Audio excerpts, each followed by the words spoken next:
Hello friends. Hello. पिछले part में आपने देखा कॉस्ट शीट, प्रो फार्मा, और इस पार्ट में अपन देखेंगे कुछ खर्चे ऐसे रहते हैं जो कॉस्ट शीट में कंसीडर नहीं होते और कुछ होते हैं। Let's begin. My name doctor Ashish P Mohta, assistant professor in department of commerce and management at Shrimati Keshavbhai Lawati Mahavidyalaya, Amravati, Maharashtra. Today's presentation topic remaining part of cost sheet. Let's begin. जैसे आपने कॉस्ट शीट का प्रो फार्मा देखा, opening stock of raw material plus purchase of raw material plus carriage inward minus closing stock of raw material is equal to direct material plus direct wages plus direct expenses is equal to prime cost plus factory overhead plus opening stock of work in progress minus closing stock of work in progress minus sale of scrap is equal to factory cost plus office overhead is equal to office cost plus opening stock of finished good minus closing stock of finished good is equal to cost of goods sold plus selling and distribution overhead is equal to selling and distribution cost plus profit is equal to sales। ये अपन ने पहले part में देखा था। अब उसके आगे जो अपन कॉस्ट शीट बनाते हैं उस समय कुछ खर्चे ऐसे रहते हैं जो अपने को कंसीडर नहीं करना रहता, बिकॉज वो खर्चे फाइनेंशियल नेचर के रहते जिसका प्रोडक्शन से कोई लेना देना नहीं रहता। It means to say that cost sheet बनाना है आपको तो आपको सिर्फ और सिर्फ जो प्रोडक्शन से रिलेटेड खर्च रहते हैं वही कंसीडर करना है। जैसे कि following expenses will not consider while preparing cost sheet. Interest on bank loan, interest on capital, interest on debenture. 3 प्रकार के इंटरेस्ट रहते हैं जो कॉस्ट शीट में कंसीडर नहीं होते।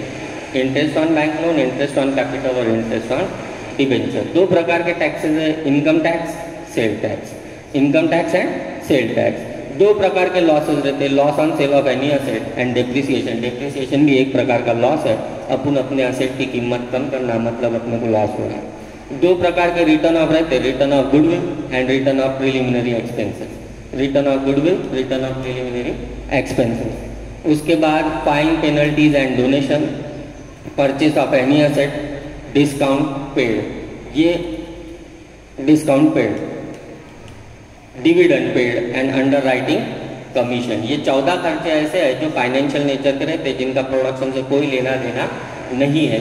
ये इस वजह से अपन कॉस्ट शीट में कंसीडर नहीं कर सकते।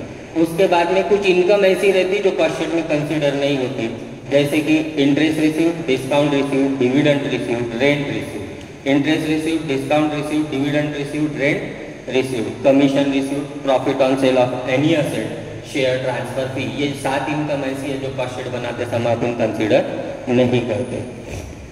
Following are the expenses related to factory overhead. मतलब क्या, तो फैक्ट्री से रिलेटेड जो भी खर्चे रहते हैं, जैसे अपन ने प्राइम का फैक्ट्री ओवरहेड के समय लिखा था लिस्ट ऑफ फैक्ट्री एक्सपेंसेस।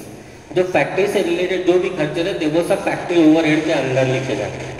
उसके अंदर आता फैक्ट्री से रिलेटेड कोई भी खर्चा जो रहेगा वो सब फैक्ट्री ओवरहेड में लिखा जाता है। जैसे कि पहले है indirect wages, next indirect expenses, unproductive wages, machinery repairs, repairs of machinery और machinery repairs, depreciation of machinery, factory rent, insurance, lighting, estimated forecasting expenses, drawing office salary.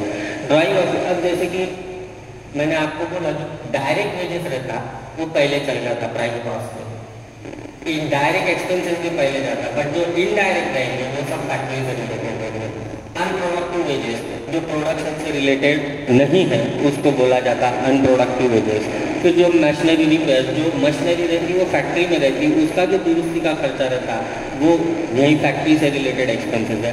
Depreciation on machinery, machinery का जो depreciation रहता वो भी factory से related, मतलब machinery factory में रहती है इसलिए उसका डेप्रिसिएशन भी फैक्ट्री ओवरहेड में आता। Factory rent, factory insurance, factory lighting, ये भी फैक्ट्री से रिलेटेड है इसलिए फैक्ट्री ओवरहेड में लिखे जाते हैं। एस्टिमेटिंग फोरकास्टिंग एक्सपेंसेस, मतलब कुछ फोरकास्ट करना है तो ये सब फैक्ट्री में बैठ के ही सोचा जाता कि क्या होना है। ड्राइंग ऑफिस सैलरी, कोई नया जैसे अपने को कोई मोबाइल लॉन्च करना है तो उसकी डिज़ाइन बनाना रहता, उसकी डिज़ाइन बनाने वाला ऑफिस में बैठ के बनाता है, बट जब मेन प्रोडक्शन का काम चालू होता तो उसको फैक्ट्री में खड़ा रहना पड़ता कि वो प्रॉपर तरीके से बन रहा कि नहीं बन रहा ये देखने के लिए। इसलिए ड्राइंग ऑफिस सैलरी और ड्राइंग रूम एक्सपेंसेस ये भी फैक्ट्री से रिलेटेड खर्चे हैं। फैक्ट्री मैनेजर सैलरी, जो मैनेजर रहता वो काम करता उसका भी खर्चा वही आता। Depreciation and repairs of factory building, factory की जो बिल्डिंग को रिपेयर्स करना डेप्रिसिएशन रहता वो भी फैक्ट्री से रिलेटेड है। उसके बाद में आता है रिसर्च एक्सपेंसेस, कुछ नवी चीज़ें ढूंढ के निकालना है, जैसे ड्राइंग ऑफिस सैलरी, मैंने बोला कोई नया मोबाइल ढूंढना है आपको, तो उस नए मोबाइल की डिज़ाइन स्केच ड्राइंग करना है, और उसका रिसर्च जो रहता है वो सब फैक्ट्री में कंप्लीट होता है। सर्वे, कोई चीज़ का सर्वे करना है वो भी फैक्ट्री से रिलेटेड है। Printing and stationery of factory, जो फैक्ट्री से रिलेटेड रहेंगी वो यहाँ आएंगी, और जो प्रिंटिंग एंड स्टेशनरी है वैसे वो ऑफिस में यूज़ होती है। Loose tools consume, loose tool जो पेशकश पाने रहते हैं आप उसका यूज़ कर रहे हो वो है। इनडायरेक्ट मटेरियल, कोल, गैस, वाटर, ऑयल एक्सेट्रा, कुछ मशीनरी ऐसी रहती है जो कोयले पे चलती, गैस पे चलती, इसलिए फैक्ट्री से रिलेटेड है। Internal transportation, transporting expenses, internal means एक जगह से दूसरे जगह जो माल, हैवी माल्स रहते हैं एक जगह से दूसरे जगह कैरी करना रहता फैक्ट्री के अंदर ही, वो आते हैं। वर्क्स एक्सपेंसेस, जो काम करने का खर्चा है वो, और हैगलेज। नेक्स्ट, ये सब फैक्ट्री से रिलेटेड एक्सपेंसेस थे। अब ऑफिस ओवरहेड से रिलेटेड जो एक्सपेंसेस है वो देखेंगे।